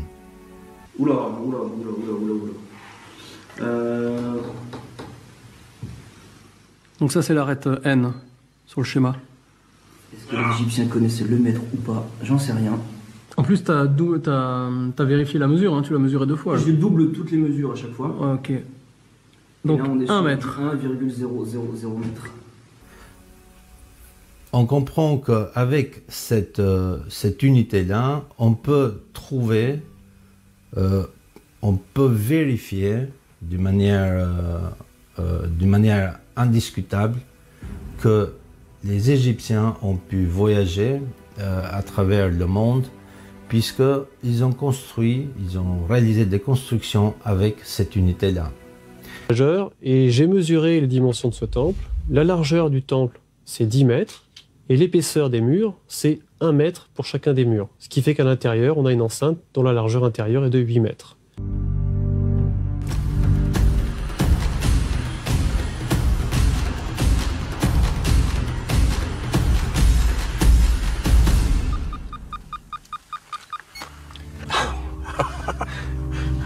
Un mètre pile. Les pierres de Pumapunku mesurent précisément 1 mètre et 0,0 mm. C'est la preuve indéniable que les Égyptiens sont venus ici.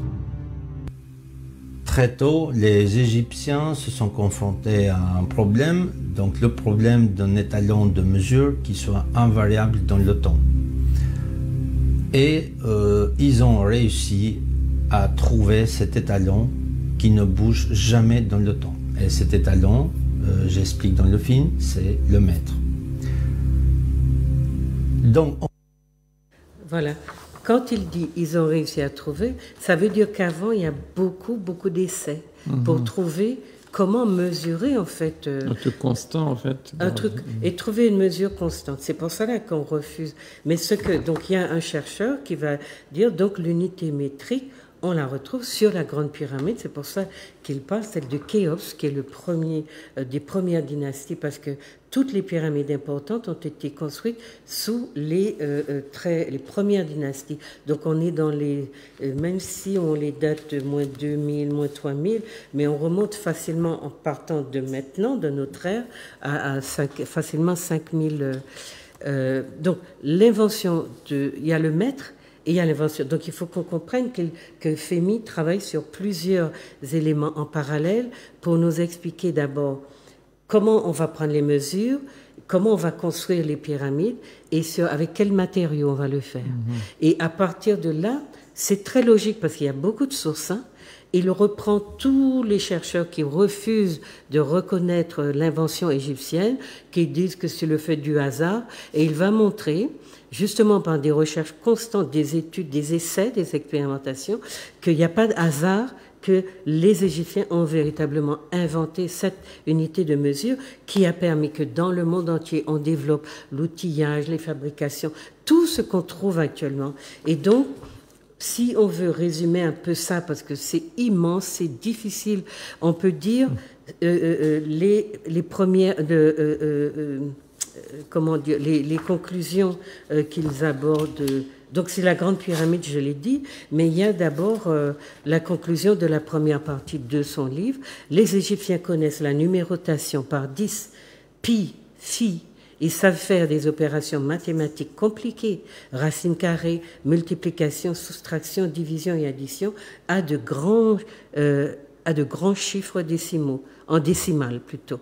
Ils vont découvrir le mètre et vont prendre conscience que le mètre, c'est-à-dire le centimètre, est une unité universelle. Et Fermi fait la démonstration qu'il a découvert comment le centimètre a été découvert, parce qu'il ne trouvait pas d'explication, mais il a fait des expérimentations personnelles. Voilà. C'est la matrice, tu vois, la matrice de la création du monde, et ils vont garder cela secret. Ils vont faire pour la première fois ce qu'on appelle les mathématiques appliquées, d'où les étalons de poids et de mesure. Ils vont découvrir aussi qu'un kilogramme a un lien avec le mètre. Le kilo, ça fait aussi, je ne sais plus combien au niveau du mètre, du centimètre, enfin, je ne sais plus trop comment il a expliqué ça, mais il découvre qu'il y a un lien entre le kilo et le mètre. Ils vont développer la chimie, d'où le mot de chémètre aujourd'hui, chemistry en anglais, pour chimie en français. Avec cette chimie, plus mathématiques, ils vont construire des pyramides, des temples et leur civilisation. Les Égyptiens ont gradué le temps sur la rotation terrestre de 24 heures. En plus d'avoir vu que la Terre était ronde, la population d'Égypte était noire, de phénotype nègre, pendant 4000 ans, venue du Soudan et d'Éthiopie. Tu as vu? Donc, je ne vais pas continuer à lire, mais pour dire à nos amis, maintenant, une civilisation comme ça, qui est si prestigieuse, qui a tout inventé, tout ce que la planète utilise aujourd'hui n'est qu'amélioration. C'est pour ça que nous sommes fascinés par la technologie chez les Blancs. Mais ils ne font... Alors, il va prendre des exemples dans la médecine, tout ce qu'ils ont inventé. Et il y a d'ailleurs un de nos amis ici, un docteur Dobacholo, qui a écrit un livre sur la médecine à l'époque de l'Égypte antique, et où il pratiquait déjà les trépanations, des choses qu'on fait depuis très récemment et qui font que les Occidentaux croient qu'ils sont les seuls génies de l'humanité, mais ils ont en fait... Tout est amélioration. Il n'y a pas de vraie invention de choses nouvelles, parce que les bases de la civilisation, de ceux dont on a besoin et qui sont essentiellement des mathématiques, eh bien, ils les ont. Ce sont les Égyptiens qui l'ont apporté. Alors maintenant, on dit, pourquoi est-ce que une civilisation aussi prestigieuse a disparu? C'est ça? Donc, dans ce que explique Fehmi Krasniqi, il nous dit qu'elle n'a pas disparu. Une partie des habitants va migrer en Inde où le climat est plus doux. Parce qu'il faut qu'on sache qu'il y a eu une époque de grande sécheresse qui a un peu pulvérisé la population et qui a fait qu'on a connu de grandes migrations.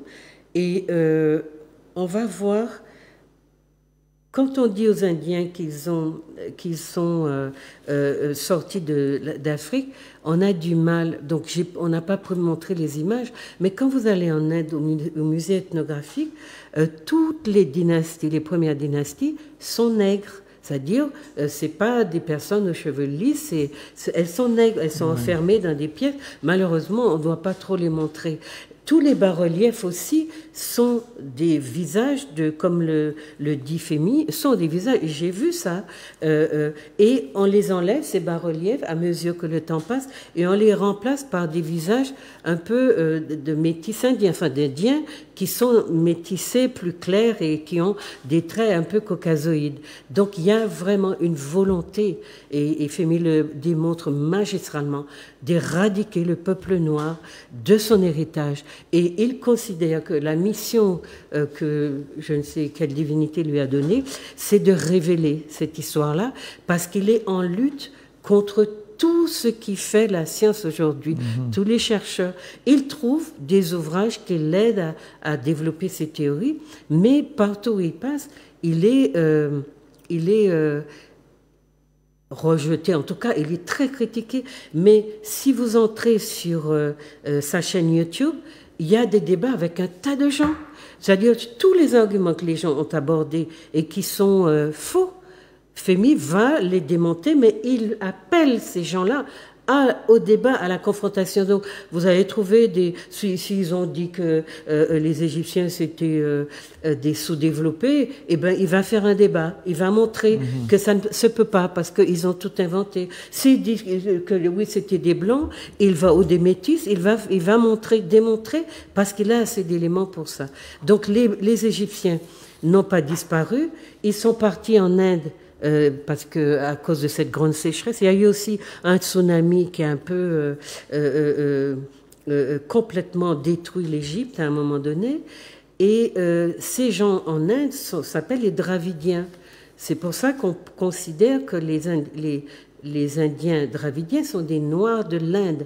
Mais il y a un métissage qui s'est produit et qui fait que les Indiens refusent, comme ils descendent aussi un peu de la pensée occidentale, qu'ils ne viennent pas d'Afrique. Quand vous écoutez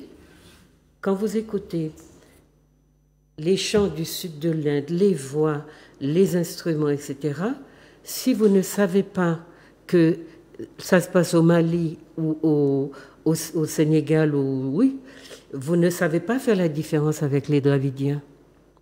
Tellement la culture est... C'est ça, des gens qui sortent d'Éthiopie, qui arrivent et qui vont être dans le sud de l'Inde. D'ailleurs, le type des Éthiopiens, de tous ces gens de la côte Est, c'est un type qu'on prend un peu pour un type indien, un phénomène. Ouais. Donc, ils sont allés là. Il y en a qui sont restés sur place, mais qui ont conservé leur secret. Mais également, Femi dit que le fait qu'ils étaient pacifiques, ça leur a été fatal parce qu'ils n'avaient pas développé d'armées puissantes. Mais en tout cas, ils avaient des armées, ils ont fait des guerres. Le savoir d'un pays se protège par son armée. Bon, tous ceux qui visitaient l'Égypte repartaient éblouis par le pays des Lumières. Au fil des siècles, le savoir d'Imhotep.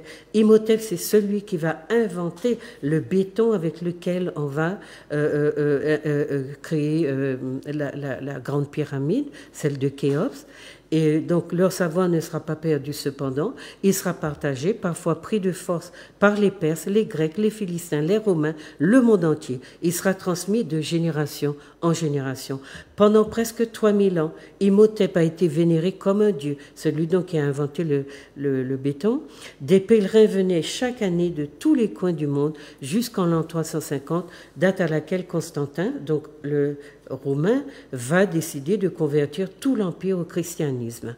À partir de cette époque, les temples dédiés à Imhotep, le prophète, seront détruits et les prêtres massacrés. Les croyances païennes et égyptiennes ancestrales seront toutes effacées. Imhotep sera remplacé par Jésus-Christ et il tombera dans l'oubli. Le traité d'Imhotep sera remplacé par le serment d'Hippocrate, parce que c'est aussi le père de la médecine en Égypte. Les Afro-Égyptiens étaient vus comme des dieux pour les peuples qu'ils rencontraient. Nous réalisons maintenant qui sont ces extraterrestres et ces dieux. Donc voilà, tu vois pourquoi on parle d'extraterrestres. En fait, c'était les Égyptiens. C'était les premiers scientifiques de l'humanité, les pères de la chimie, de la physique, des mathématiques et de la géométrie. Les Égyptiens ont fondé la civilisation moderne. Le Nil était doublement sacré, il offrait nourriture, etc. Donc, quelle est la définition de la science même? La science est expérimentale, vérifiable et visible. Et Femi va démonter tous les argumentaires que ceux qui refusent, il va le dire aussi dans son vocabulaire, il va dire que tout ça pour refuser de dire que les Égyptiens étaient des Noirs. Et on comprend qu'on a dépassé le stade de la jalousie, mais que tout un peuple continue à souffrir parce qu'il ne sait pas d'où il vient, il ne connaît pas son histoire, et qu'on lui a dit qu'il n'a jamais rien apporté à la civilisation. Voilà pourquoi il faut lire Femi Krasniqi, il faut lire... Alors, je veux dire à nos amis, je ne touche aucun copec. Je lui ai corrigé aussi le livre gratuitement. Je ne touche aucun copec pour ce travail. Mais quand on a des chercheurs, parce que moi-même je suis chercheur, je sais la souffrance qu'on a quand on se consacre à des études comme ça. Non seulement c'est impressionnant, c'est un sacrifice immense parce qu'il n'a pas un rond.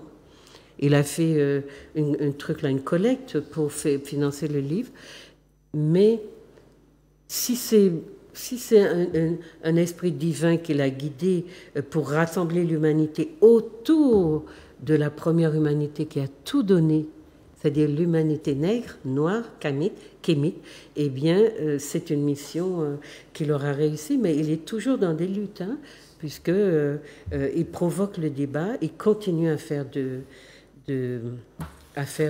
vidéos. Donc, si vous allez sur sa chaîne, Femi Krasniqi, vous aurez beaucoup de choses à visionner, surtout son caractère scientifique, parce que c'est, je ne sais pas, pour moi, il a fait des études d'art. Pour moi, c'est un artiste. À quel moment il a dévié, il fait ça, est-ce qu'il fait les deux? Je ne sais pas, mais c'est un véritable scientifique. En tout cas, merci beaucoup pour nous avoir parlé. On met le livre à l'antenne, s'il te plaît, Grégory.